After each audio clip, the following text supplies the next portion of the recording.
Good morning everyone. एक बार फिर से स्वागत है आपका। आज की क्लास में बच्चों हम क्लास 10th के चैप्टर नंबर 14 स्टैटिस्टिक्स के बारे में सीखेंगे। बच्चों एक बहुत इंटरेस्टिंग एंड इजी चैप्टर है आपका स्टैटिस्टिक्स। आपने 9th में भी सीखा है, 10th में भी हम इससे थोड़ा सा एक्स्ट्रा एडवांस लेवल सीखेंगे। देखिए स्टार्ट करते हैं। स्टैटिस्टिक्स होता क्या है बच्चों? स्टैटिस्टिक्स मैथ्स की एक ऐसी ब्रांच है in which we study about collection of data, organizing of data and representation of data, and after that getting best result from the data. This is comes under the branch of math. This is known as statistics, and in easy words we can say the extraction of meaningful information from data is known as statistics. देखिए बच्चों, data जो collect होता है वो बहुत बड़ा data होता है। उस डेटा से हमें इंफॉर्मेशन जो कलेक्ट होती है वो बहुत छोटी इंफॉर्मेशन होती है। तो ये इस बड़े से डेटा को एक छोटे से इंफॉर्मेशन में कन्वर्ट करना, उस चीज को पढ़ा जाता है मैथ्स की ब्रांच स्टैटिस्टिक्स में। स्टैटिस्टिक्स में बच्चों देखिए डेटा कलेक्शन के सोर्सेज अलग अलग होते हैं। तो डेटा कलेक्शन के सोर्सेज अलग अलग है, उनका रिप्रेजेंटेशन अलग अलग है। इसके बिहाफ पे बच्चों हम डेटा को डिफरेंट काइंड्स में डिवाइड कर सकते हैं। चलिए सीखते हैं आगे डेटा के बारे में। देखिए data on the basis of collection, data को किस बेसिस पे कलेक्शन के बेसिस पे डिवाइड किया गया है in two parts. First part primary data, second part secondary data.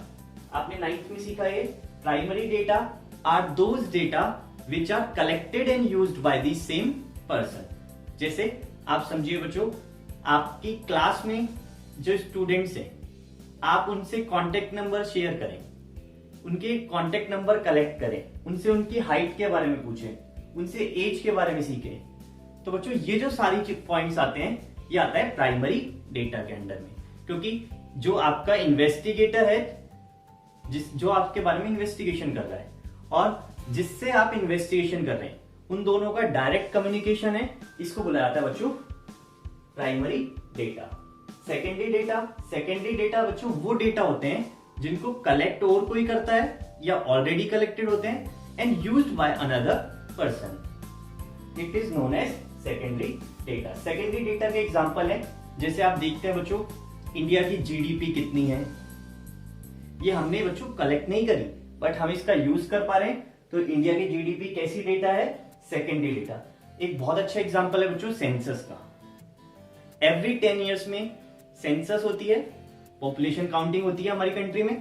तो बच्चों वो आता है सेकेंडरी डेटा के अंडर में। तो आपको कैसे पता लगा कि इंडिया की पॉपुलेशन जो है 135 करोड़ या अप्रॉक्स जितनी भी हो सकती है? तो बच्चों वो आपने या तो किसी न्यूज़पेपर में देखा, किसी मैगजीन में देखा या गजेट्स में देखा बच्चों। तो ऐसी इंफॉर्मेशन जो आप लोगों ने कलेक्ट नहीं करी बट आपको नोन है, तो ऐसा डेटा बोला जाता है सेकेंडरी डेटा। आगे चलते हैं। On the basis of presentation, presentation के बिहाफ पे बच्चों प्रेजेंटेशन पहले हम समझते हैं डेटा किस कैटेगरी के होते हैं। देखिए डेटा होता है बच्चों raw data, ungroup data and group data. Raw data किस काइंड के होते हैं, कैसी फेज के होते हैं? रो डेटा होता है बच्चों कुछ इस फॉर्म में 7, 22, 23, 9, 16, 27।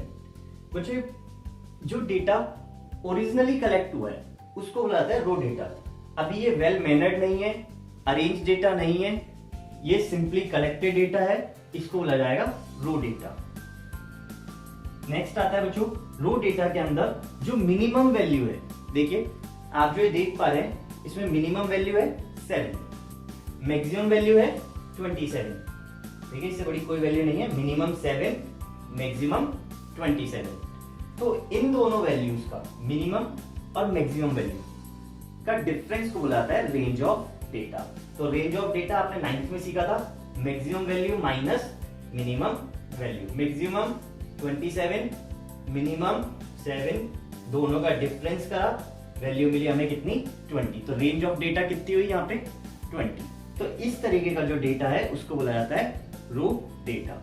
इसमें जो xi रिप्रेजेंट करता है, जैसे वेरिएबल को रिप्रेजेंट करता है, जैसे x1 first observation x1, second observation x2, third observation x3, इसलिए हमने इनके लिए xi यूज करते हैं। नेक्स्ट चलते हैं अनग्रुप डेटा की तरफ। देखिए बच्चों, कुछ इस तरीके के डेटा को फॉर्म को बुलाया जाता है अनग्रुप्ड डेटा। अनग्रुप्ड डेटा में बच्चों फ्रीक्वेंसी इंक्लूड हो जाती है।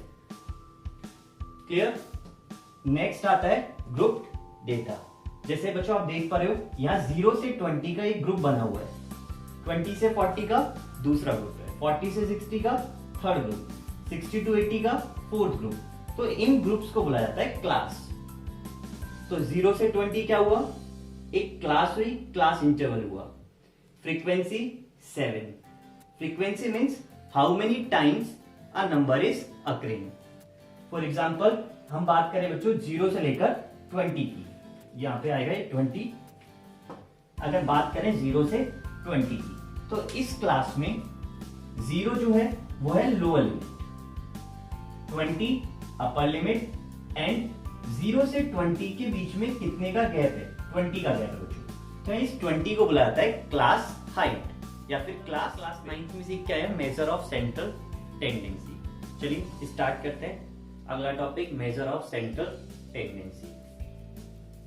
देखिए क्लास 9th में जो आपने सीखा है बच्चों, वो डेटा में आपने सीखा है अनग्रुप्ड डेटा। क्लास 10th में हम सीखेंगे ग्रुप डेटा के बारे में। जैसे अभी जो आपने सीखा अनग्रुप डेटा, ये आपने 9th में सीखा है, 10th में हम सीखेंगे सिर्फ ग्रुप डेटा के बारे में।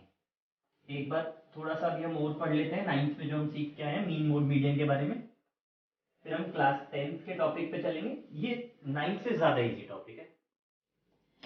देखिए टॉपिक है हमारा ऑफ सेंट्रल टेंडेंसी।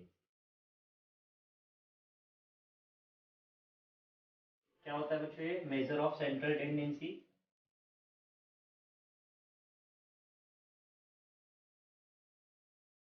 सीखते हैं, चलिए।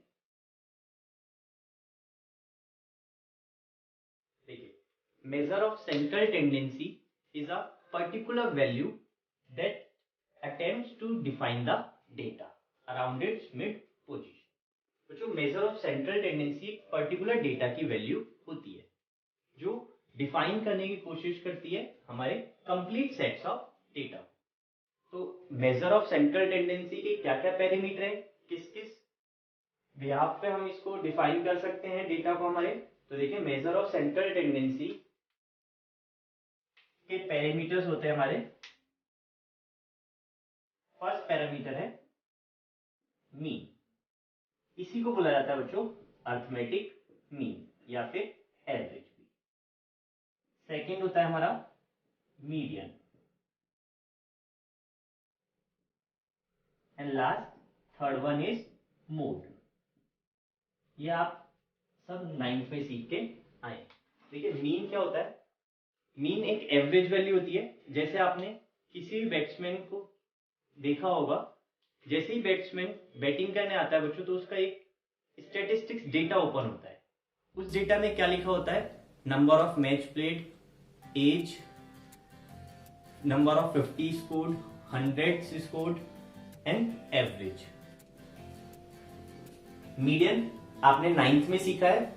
मीडियन फाइंड करने के लिए सबसे पहले हम डेटा को अरेंज करते थे असेंडिंग ऑर्डर में या फिर डिसेंडिंग ऑर्डर में। जनरली हमने असेंडिंग ऑर्डर में ही करा है। Then we use to find the mid value of our data. तो मीडियन मिड वैल्यू को बोलते हैं हम mode. The value that occurs most frequently is known as mode. तो वो वैल्यू, वो ऑब्जर्वेशन जो हमारे पूरे सेट में, डेटा सेट में मैक्सिमम टाइम आ रहा है, जो सबसे ज्यादा बार आ रहा है, उसको बोला जाता है मोड। तो ये था मीन, मीडियन एंड